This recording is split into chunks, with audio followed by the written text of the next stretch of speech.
Bonjour, je m'appelle Maxime Elbaz. Je suis un ancien hospitalier où j'ai cofondé un laboratoire de sommeil à l'AP-HP, à l'hôpital Raymond Poincaré de Garches. Et dernièrement, j'ai pris la direction scientifique sommeil d'une medtech qui s'appelle BioSerenity. On développe des dispositifs médicaux, mais on a aussi des centres du sommeil sur toute la France.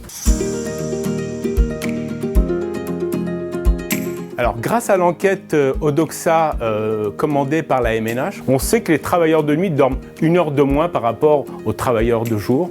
Donc, ça a des impacts directs sur la qualité de vie et la qualité du sommeil. La première raison, c'est une irrégularité des rythmes veille-sommeil, ce qu'on appelle les rythmes circadiens. On va grignoter du temps de sommeil quand on travaille de nuit et on va moins bien dormir au retour à la maison.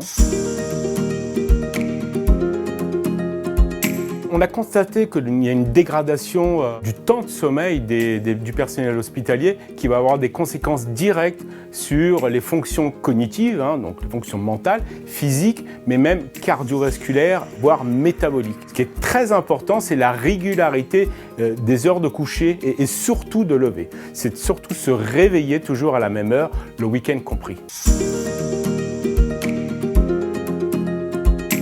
Il faut bien sûr ne pas boire de café 2 heures avant le coucher, donc dans la journée, et vraiment dormir dans l'obscurité. Couper tout ce qui est électronique et vraiment faire le calme total pendant cette période-là. Ce qui est très intéressant aussi, pour resynchroniser le rythme biologique, c'est faire du sport, avoir une alimentation saine, donc manger des sucres lents avant l'endormissement, et des protéines le matin au petit déjeuner. Si on n'est pas trop en manque de sommeil mais qu'on pique un peu du nez, faire une sieste restauratrice de 20 à 30 minutes. Toujours selon l'enquête Odoxa commandée par la MNH, on a constaté que c'est 27% des professionnels de santé qui consommaient des benzodiazépines, des hypnotiques, des pilules pour s'endormir.